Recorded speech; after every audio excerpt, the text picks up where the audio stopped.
All right, so let's get started. So, welcome to session 3 of Introduction to Reverse Engineering Software with Ghidra. Today, we're going to go over a little more of the C to assembly kind of translation that we talked about before, and we're also going to talk about some other Ghidra features that we haven't really covered yet that are going to come in handy as you do this next round of exercises. So, like I said, today we'll do a quick amount of class admin. We kind of got that out of the way earlier. A lot of folks have asked about the differences between certain software reverse engineering tools. So I put together a few slides just listing pros and cons of all of them, and we'll go through those together. We're going to talk about structures and how those look in compiled C programs. We'll talk about enums, pointers, file operations, patching binaries, and then some other additional Ghidra features that are going to aid you with this week's challenges. So real quick, for those that may have just jumped in, office hours are Thursday at 6 Eastern. The questions for that can be submitted either via Zoom in the chat that you're in now in the Q&A or on the HackadayU chat room, or you can message me on Twitter if that's your preferred way to get the questions across. Any of those are fine with me. We go over the questions during the office hour, and then for whatever time is left. Last time we just reverse engineered a firmware image and people seem to enjoy kind of walking through that. So we'll probably do something similar to that again, depending on what people are interested in. So let us know what you're interested in. Let us know any questions that you might have for the office hours, and we'll do what we can to make that as productive as possible. So today we're going to talk about the kind of the landscape of different software reverse engineering tools. We've gotten a couple of questions about this, and it's important to understand that there are more tools to do this with than just Ghidra, right? So we're going to talk about a couple popular tools and kind of the pros and cons for all of them. And then, as I mentioned before, we're going to go into some additional kind of C structures and then some OS concepts to help illustrate what you might see when you start looking at more complicated programs. We're going to talk about all the C types that I just mentioned earlier, plus we're going to go over system calls. And then we're going to kind of close out today with a bunch of features in Ghidra that we haven't really gotten to yet. And they're going to become useful when you start looking at these new exercises that we released today. So real quick though, software RE Tool Landscape. There are lots of different tools you can use to reverse engineer software. And I've just listed a few, down below. You've got, Radar, R2, IDA Pro. Some of you are familiar with Ghidra. We're using that now. Then of course you've got, classic objdump if you want to use something like that. These tools all kind of have their strengths and weaknesses, pros and cons, and a lot of it too can boil down to personal preference.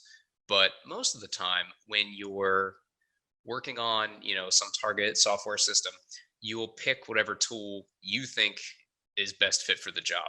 So I use Ghidra a fair amount. I use IDA a fair amount. I don't have a lot of experience with R2, so it's not a go-to for me, but I've worked alongside of people that use R2 really, really well and are able to get the job done really well. So, at the end of the day, it does kind of boil down to what you're most comfortable with and what suits your goals with RE. So real quick, for those of you that aren't familiar with IDA Pro, it's one of the most popular reverse engineering tools out there. Most of you have probably seen it before, and it's got a lot of existing plugins and community tools because it's been around for such a long time. It handles, C++ binaries fairly well. It can handle things like PDB parsing fairly well. And again, it's kind of been sort of the industry standard for a really long time. So lots of people familiar with it, lots of places use it. The cons with IDA Pro are that it's fairly expensive. So they've recently tried to release the IDA Pro Community Edition, which drops the price a little bit, but it's still fairly costly for, a hobbyist or someone who's doing this, on the side or just for fun. The documentation can sometimes be a little lacking in my experience, but I think that is all improving. They're working really hard to improve that. And it can sometimes be difficult to sort of modify the core analysis pieces. And with all these cons, right, IDA Pro is a great program. We all, everybody uses it, and it's really great. These cons are just some of the things that I've had issues with in the past, and I've heard other people discuss as well. And so people talk about R2 quite a bit as well, and R2 is great.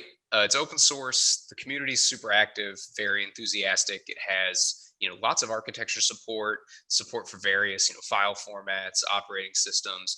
And R2, because it's, bare bones probably isn't the right word, but because it's such a low level tool, it's easy to kind of extend and script upon any of the features that we kind of listed above. So it's got, forensic features and things like that if you want to feed it like, file system images and stuff. But the thing with R2 that I think turns a lot of people off initially is that the learning curve is fairly steep. Now, there are lots of blog posts and things that are out right now. There's a guy, Arctic Blue, on Twitter that has a great series of R2 posts on how to get started with it. And this could be a pro or a con depending on how you look at it. There's not really a maintained GUI. It's not part of their core project, but there is a program called Cutter that uses R2 on the back end that's fairly decent. And of course, there's no decompiler that I'm aware of. But again, I'm not really an R2 expert. But okay, so yeah, R2 looks like can incorporate the Ghidra compiler, according to the fellow in chat there, which is great. But again, I'm not really an R2 expert, but I know a lot of people that use it and use it very well. And so really kind of just to wrap that up quickly, the thing when you're doing software RE is you want to experiment with different tools to see which tool suits your workflow the best. There's really no tool you can point to and say, oh, this is the best out of all of them. And so, everybody has all these different tools in their tool belt that they'll use, based on whatever software target they're looking at. So I know a lot of people prefer Ghidra for lower level firmware images, and, they might prefer IDA for Windows binaries and IDA for, ELF files. I personally like Ghidra for firmware images and ELF files, and then for Windows and C++, I do tend to lean on IDA a little heavier, but that's just me. Everybody's preferences are different here. So I'm just gonna look at the Q&A real quick.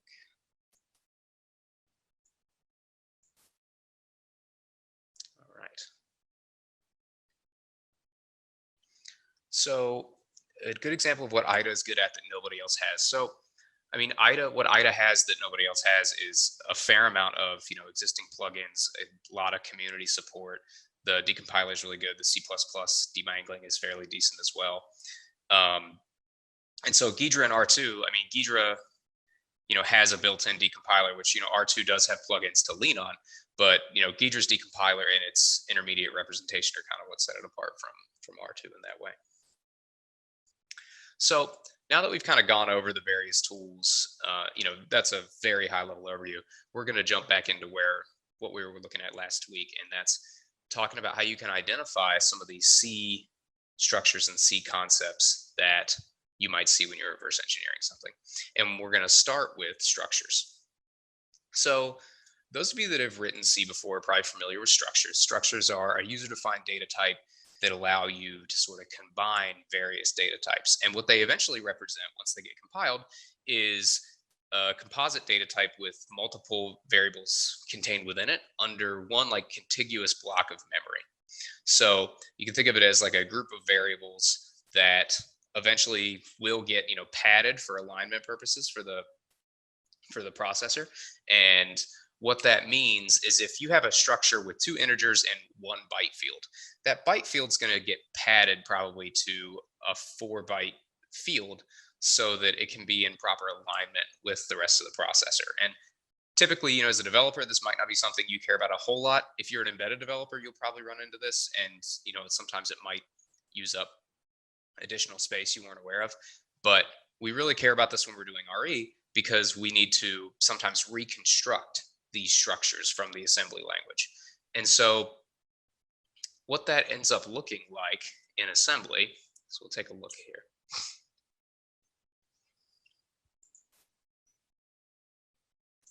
So we have a simple structure here with 2 integer fields and a character field. And for the sake of argument, let's just assume this is a 32-bit system.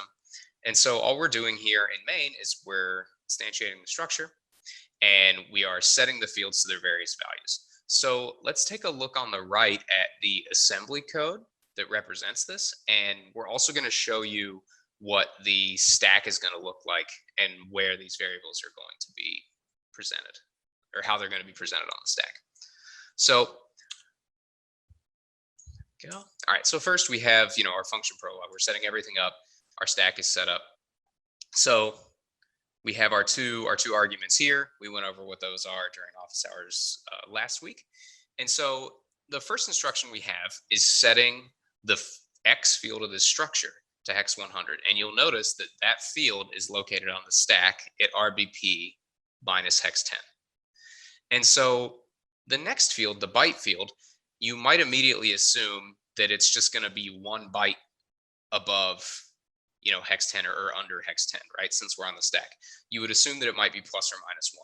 Well, that's not the case, right? It's at plus or minus 4 because it needs to be aligned with the processor architecture, right? Because if you try to, if this were ARM, for example, and you tried to address an instruction that wasn't properly aligned, you would get an alignment exception. So you'll see that even though the point we're trying to make here is even though the member of the struct is just one character, it's just 1 byte, it's going to take up 4 bytes here on the stack. And of course that will change, if this were a pointer to a struct, it would obviously be 4 bytes, etc. But since it's just 1 byte and it takes up 4 bytes on the stack because it needs to be properly aligned. And sometimes this is done for optimization purposes as well. So the last portion of this here, we see it set the final member of the struct to 300, and then we just exit. And so, this isn't super complicated assembly. It's not super complicated C code. The point in showing you guys this was to show you that these structs, when they are, created on the stack, or when they're, converted and created in this assembly language, is that they're going to be, byte aligned. And then lastly, we have, the cleanup here for the function. And so when you're using Ghidra and you're trying to create a structure, there's a couple different ways you can do this. So let's say you're looking at some C code and you've identified what you think might be a structure. You've identified some assembly instructions that you think might be related to filling out fields of the structure. There's a couple of ways you can import this into Ghidra. You can manually create it in the struct creator, which we'll show an example of how to do, where you go in and manually define the fields and things like that. Or you can actually import a header file, which we did in an example in the last office hour of, you can define a header file of the struct that you're looking at, import that into Ghidra, and then apply it to a data type. And in order to do that, you click File and then Import C source, navigate to the header file, parse it to the program, and then apply it to the data type. And so what we're going to start with is manual struct creation, so not importing it from a C header file, and that can be done from the data types manager. So this is the data type manager. If you've not modified the core Ghidra layout, this is in the bottom left-hand corner. And so here, what you want to do is right-click this. See, we have struct ex2, which is the name of the program. You want to right-click this, you click New, and then Structure. And then when you click that, this window will appear. And so this is the structure editor. This is where you can generate a structure, you can add fields, you can make sure the fields are aligned, and you can even, you can see what bits are set for the certain fields if you want to create bit fields, etc. We talked about that. Someone had asked that question last week as well. We'll go over that this week during the office hour, whether or not you can have, or how to do, bit fields within structs. So if we want to add a member to this struct, you click on data type and then edit component field. And so this is where you're going to fill out the actual data type that resides within this struct, right? So if it's an integer, you're going to type int.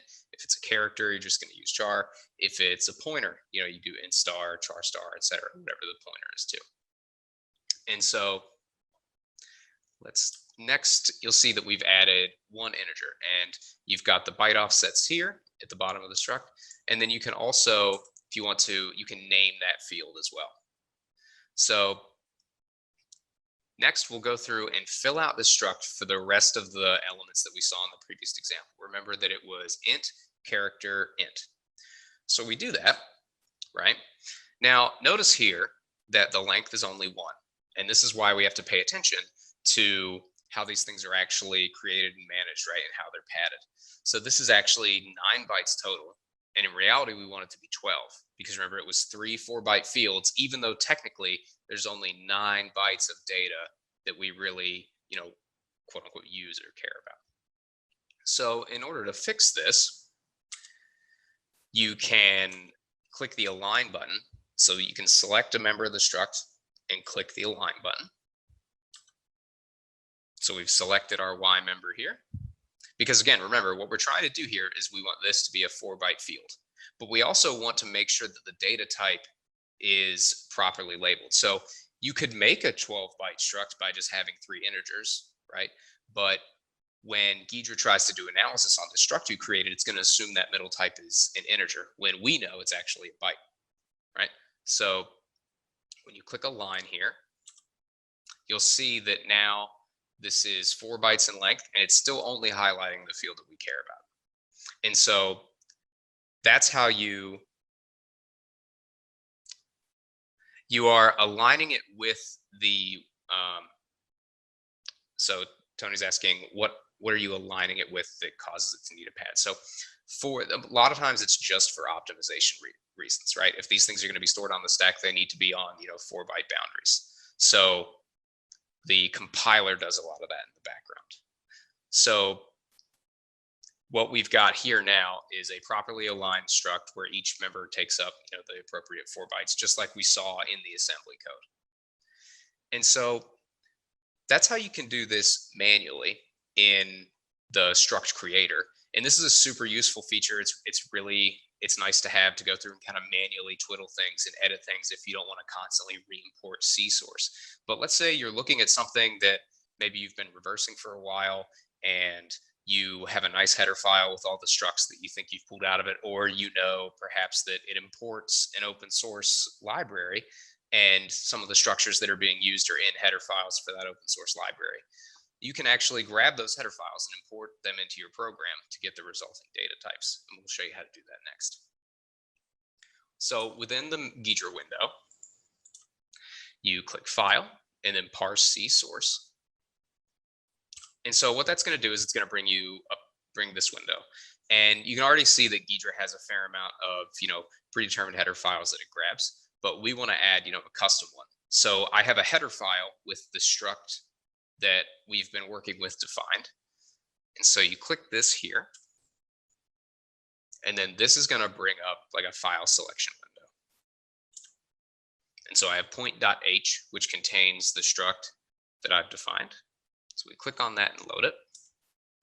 And then we'll see down here at the bottom, this is now added to the selected files to parse. So now we click parse to program. It's going to ask you if you want to do it. And then presumably, if your struct was written properly and passes all the checks, it'll get properly parsed and added to the data type manager. So now we have it in here. And you can see this is actually interesting, right? It'll tell us here that it was imported from point.h. So if you've got multiple definitions of a similar struct, it will try to organize them for you here. So that's kind of nice. And so now we have point.h here in the program. And so let's say we're looking at that previous example that we just had, where we know the struct started at this variable on the stack, so minus hex 18. If we want to apply this struct to these variables, you can right click at where you think the struct begins, which is at minus hex 18, like we showed before, and then click set data type, choose data type, because our struct isn't going to show up in the automatically selected ones. And then you're going to get this type chooser dialog. And so just start typing the struct that we imported, which was called point, and then it'll autofill down here. So you can select that. And then just like that, instead of having assorted offsets, right, where we were having to kind of manually keep track of what was where, now we can see that it's grabbing the X member here, the Y member here, and the Z member here. And of course, this all will also apply to the decompiler and make it look a lot more readable as well. And so with that, we have an exercise for you. So the structs exercise, which has been uploaded, they all got uploaded right before class. See if you can reconstruct the struct that's being used. How many members does it have? How often are these members getting used? What do those members represent? And like all of the other exercises, this one's going to involve, providing a username and a password. So see if you can recreate this struct in Ghidra, and then see if you can figure out how this struct is being used to calculate a passcode for you. And one thing that I want to cover before everyone starts looking at the exercises from session 3, or this session, is providing non-ASCII input to a C program from the command line. So I think a lot of you might already know how to do this, but I know everybody's kind of coming from different backgrounds and experience levels. So I wanted to cover how to do this. So most of the exercises you've been given so far all work on, ASCII inputs and outputs. And from here on out, they're no longer going to, they are no longer going to conform to that notion. So the arguments now are going to be anything they could be just hexadecimal strings, just raw byte strings. And so to feed that kind of data into a C program, you can use Python. I've put an example down here of how you could feed Python hex values into the program. And there's an example of this in the Git repo as well, in the README. And if you have any more questions about how to do this, just reach out in the Hackaday chat, and folks in there can try to help as well.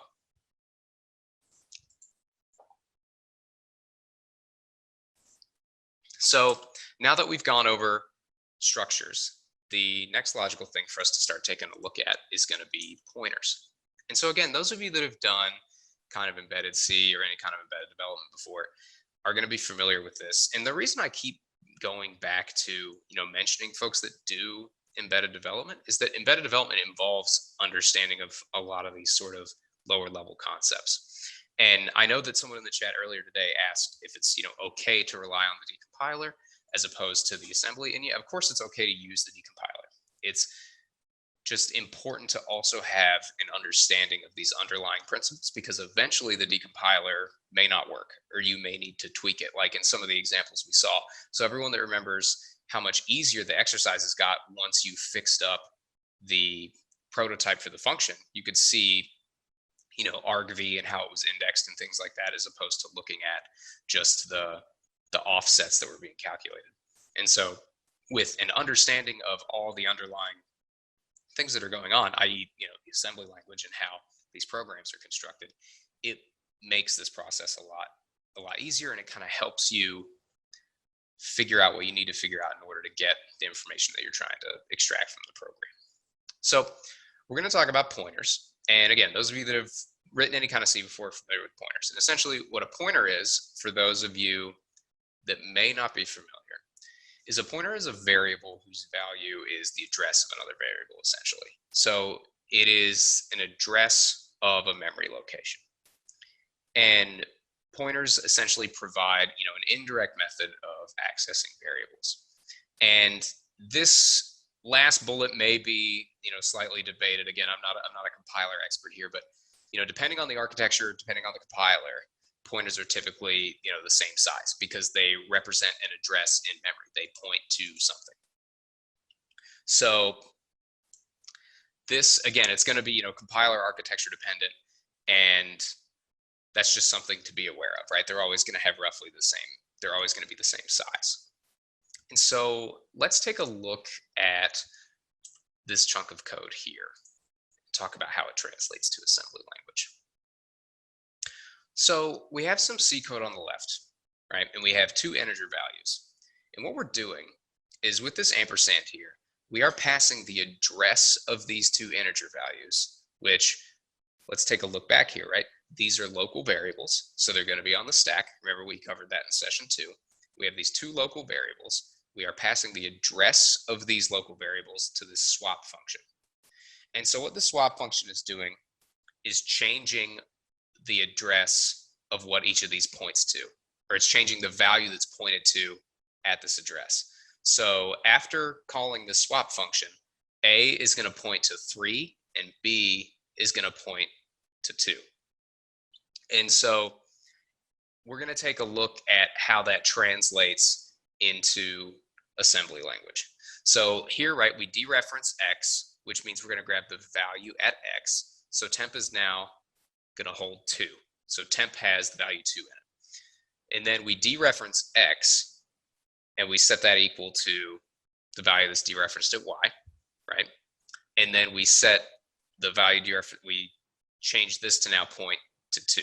So this sets b equal to 2, right, and a equal to 3. So let's go through and take a look at what this looks like at the underlying assembly. So as usual, right, we have our function prologue, we're creating space on the stack, etc. Now here we're creating our local variables, right? So remember last time we talked about how local variables are stored on the stack, and so we can see that here.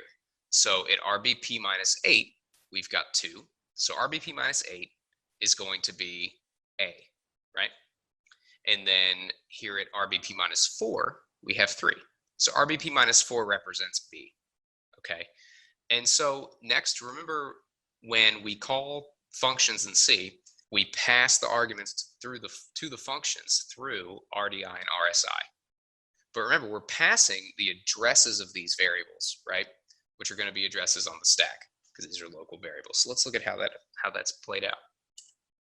So we use the load effective address instruction, okay? So I know we talked about before how this will dereference this value, the brackets. It won't do that for LEA. So what we are loading into RDX here is the value of this address. So we are loading this stack address into RDX. So RDX contains a stack address for this function, okay? Which points to the value 3. And then we do the same thing with RAX, except for we're grabbing A. Okay, so RDX contains a stack address that points to B. RAX contains a stack address that points to A. And so before we call the function, we move that value into RSI. So we move the value for B into RSI. We move the value for A into RDI. Because remember, that's how we pass arguments to functions, right? We pass them through those registers. And so now, before we call this function, much like we talked about here, the first argument we pass is the address of A, which is a stack address in this function, right? And then the second argument is the address of B. Again, another stack address to a local variable in this function. So we call the swap function.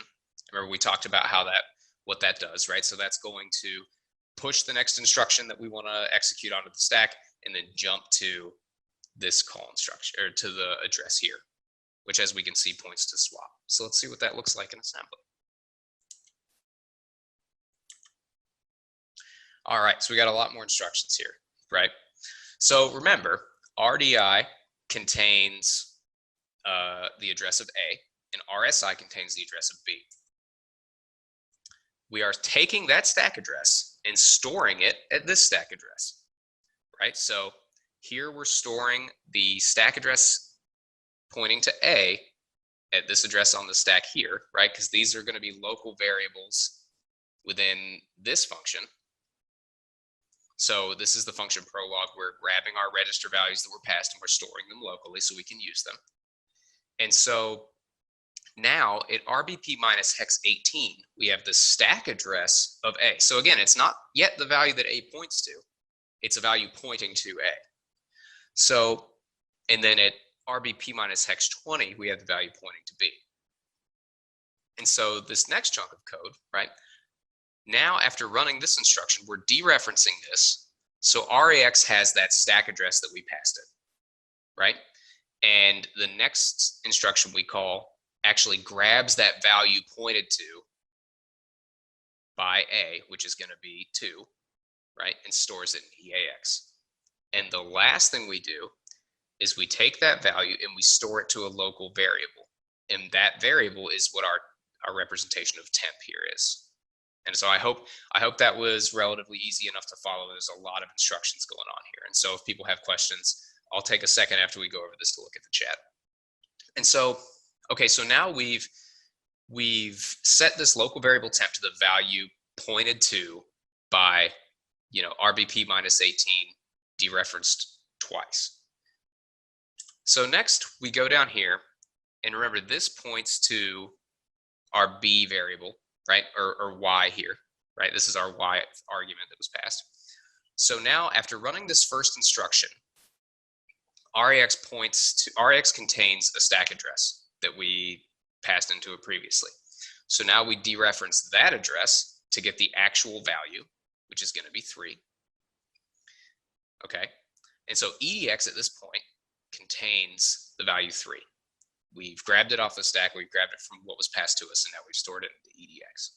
So now we grab the address that A points to, and we store into RAX, and then the last thing that we do is we store that value into that address. So at this point, we've taken the value from Y, and we're storing it to what X points at, or the value from B and storing it to what A points at. And then the last segment here, remember before we had the temp variable at RBP minus 4, which contains the value pointed to by X, right? Which is 2. And so we're grabbing the address of the second variable here, which again, remember, is a stack address. This doesn't yet point to the value that we passed. We dereference that and store it here. We dereference our temp variable here, store it into EDX, which is our star X value here.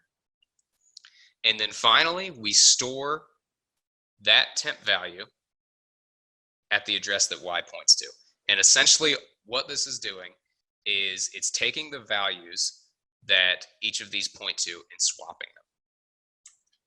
So I know that was a lot. I know that was a lot to get through. It's also kind of difficult to explain without, a debugger right there. So I'm going to take a quick second and look at the chat and see what people say. Okay, nobody has any questions. That's awesome. Good.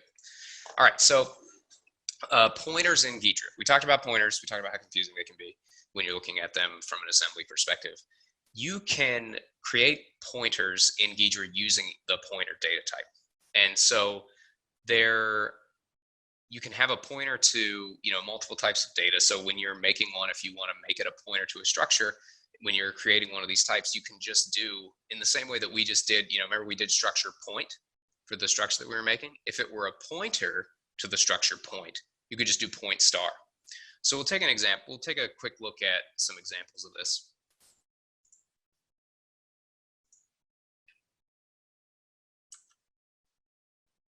So let's take a look here at this Ghidra window. We've got these values here, these 32-bit values. And if we look here at this address range, right, you look at the address and then you look at these values, there's a really good chance that this value points to something roughly in this address range. And so this is something that you'll kind of learn to spot and learn to look for, especially when you're doing, firmware RE and things like that. So if we want to turn that value, this value here at 601048 into a pointer, what you're going to do is this. You're going to first click on PowerPoint so you can click the right thing. You're going to click data and then pointer. And so what that's going to do is it's going to create then a pointer to 601040. And of course, when you double click on this, that's going to point back to this value. So it'll jump to what it's pointing to. So creating the pointer type just tells it to treat that grouping of bytes as an address that you can then jump to. And so here's an example of what some C code to the left that I wrote to kind of generate this to demonstrate, pointers to pointers and things like that. So we have the first pointer, which points to this integer that we made here. And so that's right here. You can see that this pointer at 601048 points to 601040. And then we have the second pointer, aptly named pointer2, that points to that first one. And so you can see the Ghidra can even tell, wait a minute, that's a pointer to yet another pointer because you already have it defined. And so that's how you define, pointers in Ghidra. And so to kind of dig into that even more, remember that with pointers can point to any data type, right? It might point to a function. It could point to, any applicable data type that you have in your C program. And so for this exercise, I want you to keep that in mind because this kind of builds off of the structs example, except for within this struct now, there's going to be a pointer to something. And I'm not going to tell you what it's for, but I want you to take a look at that and see if you can get that sorted. And so, much like the structures exercise, try to figure out what the members of the structure represent and what they're used for. And as you're going through this, and even looking at the decompiler app, just try to figure out, all right, how are we using pointers here? And what's the purpose of using them here? So this exercise is up in the GitHub repo. And these, I will say, these exercises for session 3 are, the difficulty is going to be ramped up just a little bit. So if you have questions, reach out in the chat and let us know so we can help you solve these. Because I think this new set of challenges is going to be very fun for everybody. So we've talked about structs, we've talked about pointers. There's another interesting data type that's not necessarily super useful as far as reconstructing and things like that, but enums are another user-defined data type in C. And again, they kind of, if you look up the formal definition, it assigns names to these integral constructs. And a lot of times you'll see these if you're looking at code for maybe implementing a particular protocol, or code where particular constants might always increase by 1. And so you need to have, you want to have an array of them, not an array, but you want to have a way of representing them that only takes up a certain amount of space. So these are often used in larger C programs to kind of increase the readability of code. And what it is, it's just a collection of values that the compiler will assign constants to at compile time. It just makes the code a little more readable. And so by constructing these in Ghidra, you can make your Ghidra code a lot more readable as well, or your Ghidra disassembly and your decompilation a lot more readable. So much like structures we talked about before, you can import enums in through C files or header files, or if you want, you can define them manually. And so you can apply these to both variables and scalars in the disassembly listing. And we haven't talked about what a scalar is yet, but essentially when you see someone talking about scalars, a scalar is an immediate value. Right? It's a raw, binary value that's used in the program. And so you can retype a variable to an enum in the decompiler view or in the listing view. And again, Ghidra will try to propagate those changes across both.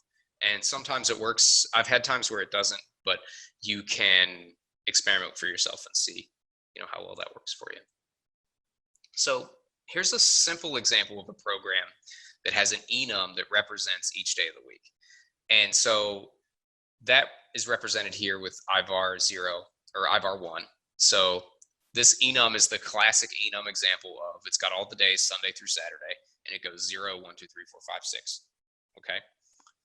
So if we wanted to maybe make this a little more readable, and I'm using the days as a simple example here, right? So obviously you can look at this and kind of see what the program is doing. The point of this exercise is to illustrate how to add an enum to your program in order to make it more readable, because eventually you're going to look at something much more complex than this and you're going to want to make it a little more readable. And so you can load up the enum editor, right? And so you can see in this enum editor, which you can add just like we did with structs. If you go to the data types window and right click new, you can add a new enum, and then you can just create by clicking the plus button. You add a new field, and I didn't think I needed to kind of go through how to do that 6 times for everybody. So if anybody has any questions on how to do that, please let me know in the chat, and we can walk through it. But so you can name the enum, and you can give it a description even if you want, and then this is how you create it, much like we created the struct originally. And so now we want to take that, right, and we want to apply it to this decompilation to make it a little more readable. And so much like we've done in the past, right, you right click the variable, click retype, and then provide the type. So we created the day enum, right? And so we type in day. And then once we do that, it knows that this is the day enum. So anytime it's compared to an immediate value, it will put the representative immediate value in the decompilation listing, which again, just makes things a little more readable. You can imagine that if you had a much bigger program and you had, more constants in play, that this would be more useful. But this is just an example of showing you how to create enums in Ghidra.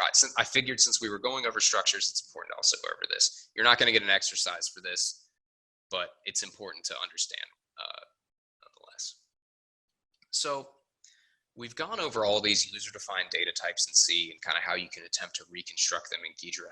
There are other parts of C programs that we really haven't gotten into yet, and in order to understand some of these things, we need to actually go even deeper and talk really quickly about system calls for x86.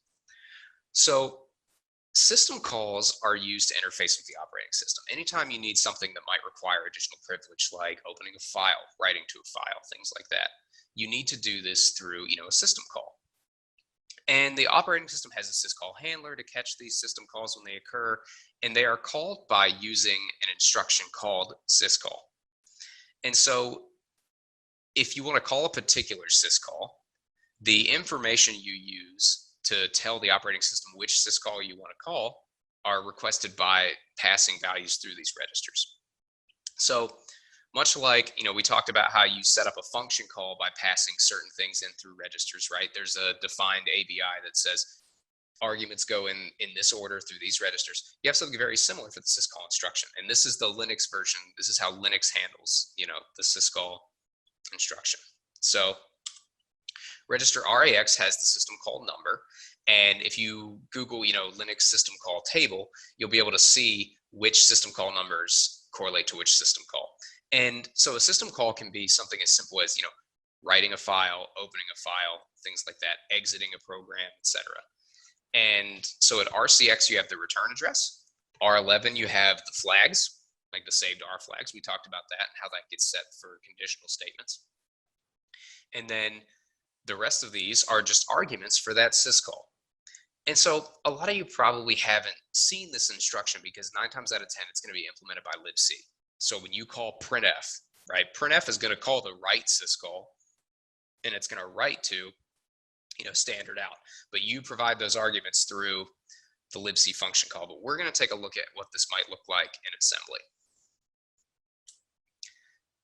So here is some assembly code that is going to print out HackadayU to the screen. Okay.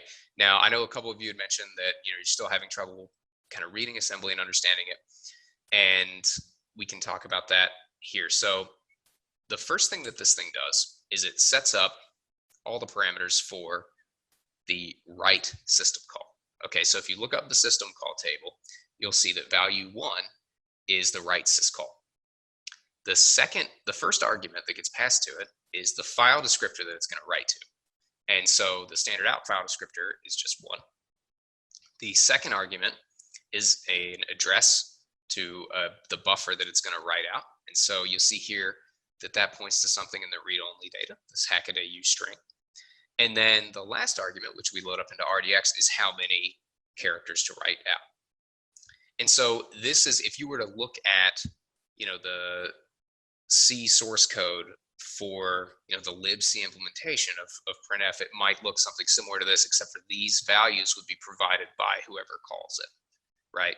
The system call number would be the same, but these are the 3 things, if you've written C before, that you recognize are the variables you pass in to, printf or to write or what have you.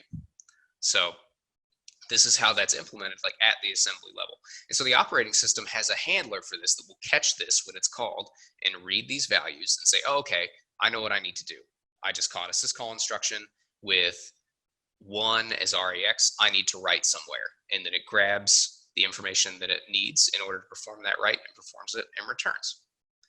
And so this is essentially just a printf of, the string HackadayU. That's all it is. And this last system call that we have will exit the program. That's it. And so if you look at syscall, 60, that's exit program. So this is just a quick and dirty example of, what system calls are and how they're implemented. And again, it's important to understand this because if you start looking at, really low level stuff, if you start looking at, things that interface, they might interface with the driver, you might be looking at kernel code, etc. It's important to understand how these things are structured before they're actually called. And so we have an exercise for this that's called syscall exercise. And so what I'd like you to do before you run the program, get as far as you can with figuring out, okay, what syscalls is it calling? So what values are in RAX when it calls syscall? And write those down. Figure out like, okay, it's using XYZ syscalls. What are the arguments to those syscalls? And then based on that, can you figure out what this syscalls program is doing? If you run it, it's going to be fairly apparent, but what I'd really like for everyone to do before they run it is to look at it statically for a while and try to figure it out. So this exercise won't take a whole lot of time. This is some artisanal handcrafted assembly language that we wrote for you guys.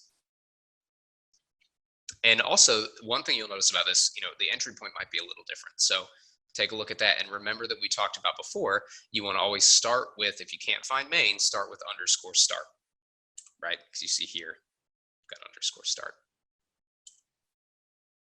And so we talked about system calls because I want everybody to have a better understanding of file operations in C. And again, these system calls are used to implement those low-level operations of, reading to files, opening files, closing them, etc. And when you write C code, you often are using, a function that wraps those syscalls. So you're using, libc's implementation of open or write, which eventually does call the syscall instruction with the arguments you provide. And so for the purpose of our exercises that we're doing here, these file operations they're not necessarily going to look like the syscalls that you just saw. They're going to look like regular function calls.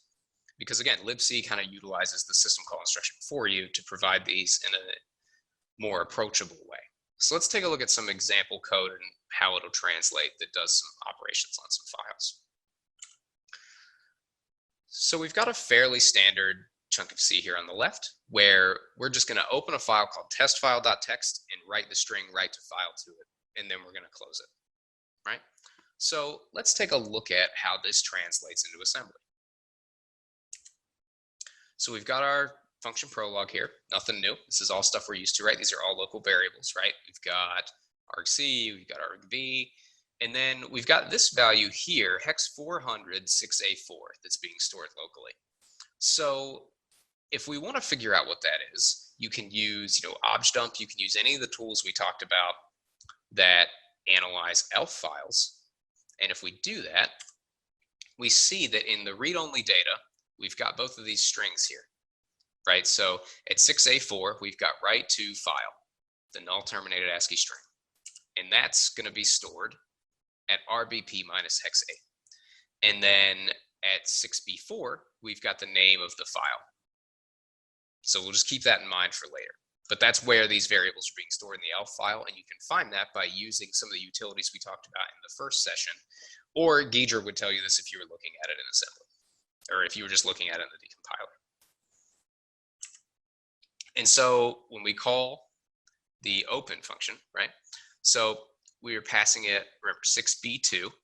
So if we look back, 6B1, 6B2, that's the address of our file name. So we're passing it the file name in EDI. We are passing it the permissions in ESI. And then we are calling open, right? And so what this is going to return is a file, much like we see here. When this function returns, we know because of the EABI, it's going to return the handle to the file in, RAX, right? So next after that, we have our EAX value here, which is our file descriptor, which was returned from open, and we're storing that here on the stack, okay, at RBP minus hex 14. And so now we're grabbing RBP minus hex 8, storing that into RCX, the address of that, right? Now remember what was at RBP minus 8, that was our string that we're going to write out to the file. So RCX now contains the address of our output variable. EAX now contains our file descriptor. Hex D contains the amount that we're going to write out to the file. And so here we're setting up the stack with all the arguments that we need to call write. So we're setting it up with the file descriptor, the buffer, and the count. And then we call that function. And so lastly here, we're grabbing the return value, but since I wrote very poor C here and didn't check the return value, we don't do anything with it. But the next thing that we do is we, again, grab our file descriptor, which we previously stored at RBP-14, load it into EAX, copy that value into EDI, and then we call close to close the file descriptor. So this is what file operations look like when they're translated from, a libc function call into assembly. And again, to most of us here, they just look like regular function calls, but I wanted to go over syscalls so that you're aware of how they operate under the hood. And so we have an exercise that, again, this files exercise builds off of what you learned in the pointers exercise. So all of the exercises in this lesson, except for the syscall exercise, are modified versions of the same program. So they all expand on each other. So it's going to be important to use maybe the function comparison feature that we talked about in the last section, and to label your database appropriately and create your structs, because all of that is going to carry over into the next exercise every time you do an exercise. So when you're looking at this one, think about what's different about it, what's it doing differently, are there file operations being performed, what file operations are being performed, and can we provide what it's looking for in said files. And again, this is going to be very similar to the struct and pointer exercise. So now that we've kind of gone over some of these lower level C functions and how they're going to play into the exercises, I wanted to go through just a few quick, Ghidra tips that you guys can use as you're doing, these exercises. And some of these are based on things that people have asked for. So we're going to talk really quickly. I know we've only got a few minutes left. We're talking about patching, bookmarks, searching, and then we'll probably save checksumming and adding additional libraries for the next lesson because we're coming up close to the hour. So binary patching, we talked about this briefly before we started class, but you can use Ghidra to patch binary files. Now, what this is going to result in is you're going to be able to actually write, new assembly and patch it to the file. The thing is, this won't work on things like ELF files and PE files unless you use the plugin that we posted in chat earlier. So this works very well for raw firmware images, because what Ghidra does when you export the program is it writes all the memory regions out to the file. So it's going to essentially write out like an entire virtual address space of, an ELF file. And so that won't result obviously in a valid ELF file, but someone wrote a plugin to make that work, and we linked to that in the chat. So the way you would want to do this, right, is let's say we want to change this comparison instruction to maybe compare this local variable to 2. So we're going to right click it and click patch instruction. And this is going to come up because it's actually using, it's constructing the assembler based on the SLA spec for this processor. And then now we can just edit the instruction as we see fit. So all we're going to do is just change the constant that it's comparing it to here to 2. And then once we save that back and take another look at the decompilation, we see here that instead of comparing it to 1, which would have previously been Monday in our previous enum example, it's now Tuesday. So we've effectively patched this binary that way. And so patching, like we said before, it won't result when you're using, ELF files, exe files, it won't result in like an executable file. But if you're doing, a flat firmware image, it will properly export a flat firmware image for you, because again, it just dumps out the address space that it has loaded. And so another, useful Ghidra tip as you're maybe digging through a larger file are bookmarks. So much like, in a PDF or anything else, you can bookmark addresses and locations of interest. And to see the bookmarks window, you can just click Window, Bookmarks. And bookmarks are really useful because not only, they're tied to specific addresses, but you can categorize them as well. So let's take a look at how we might do that. So let's say you want to bookmark this check for Monday. You want to be able to jump back to it when you're looking at something else. So we're going to right click here at this label and click bookmark. That brings up this bookmark window where you can even add, a category to this bookmark, and we'll see how that's useful later. So if you wanted to add a category just called maybe day switch 1, and then in the description you would add, what this bookmark is for. So you would say like Monday check or something. So you could, if you wanted to bookmark any of the other checks, you could do it under the same category, and they would all show up under the same category in the bookmarks viewer, which is kind of nice. So when you're looking at, larger things, especially firmware images, it's nice to have multiple bookmarks and to have them, appropriately categorized. So how might you find something you want to bookmark, right? you can search in Ghidra for all kinds of things.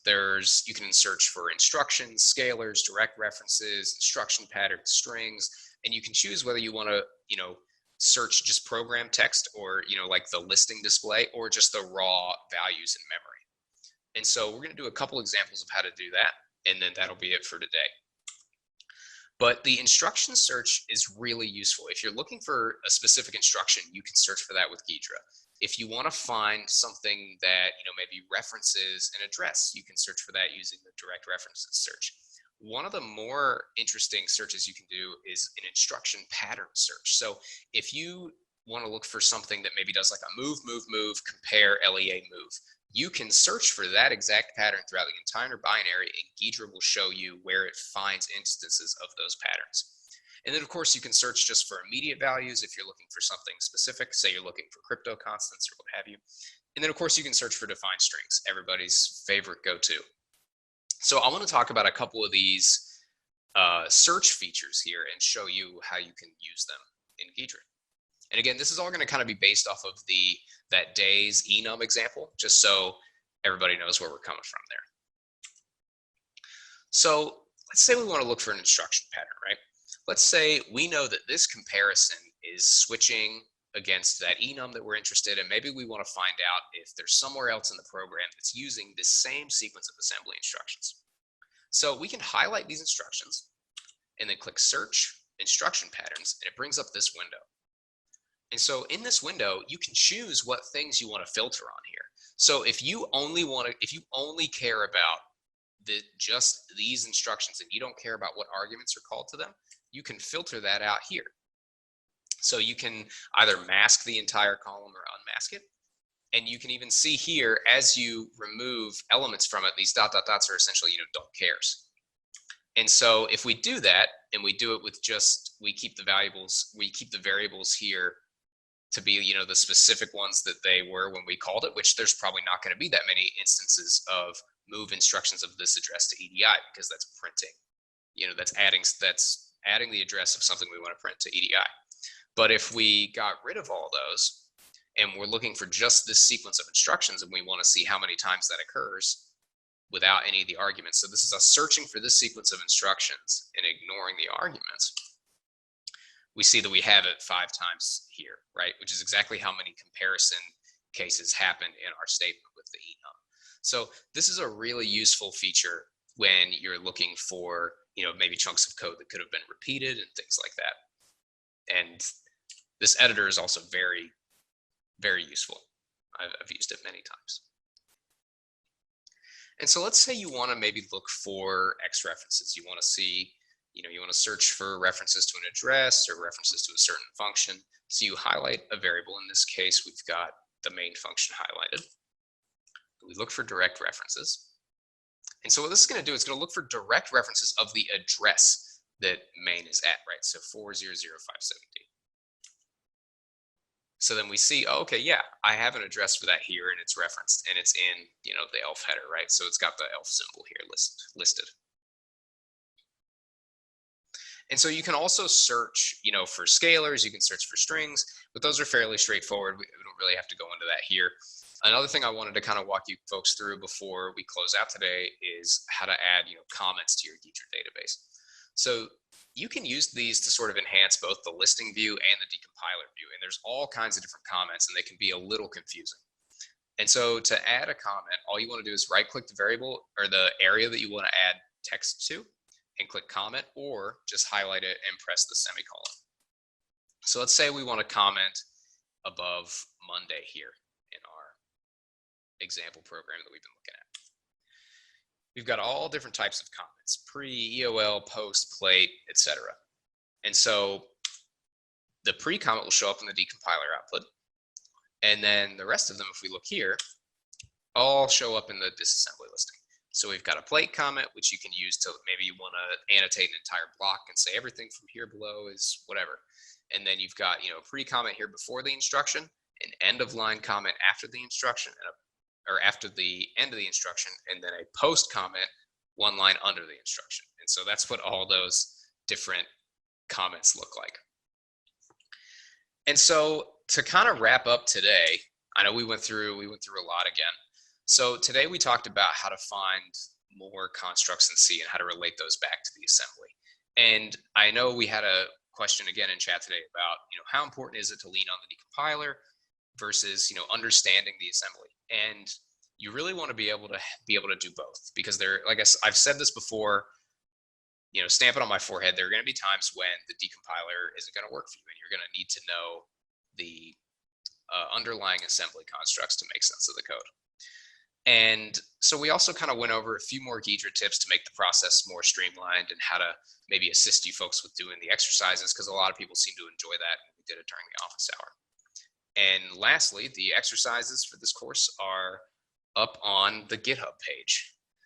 So thanks everybody for showing up to this last one. I know it was a lot of info. I'm going to open the chat real quick and stop sharing my screen and just see if there's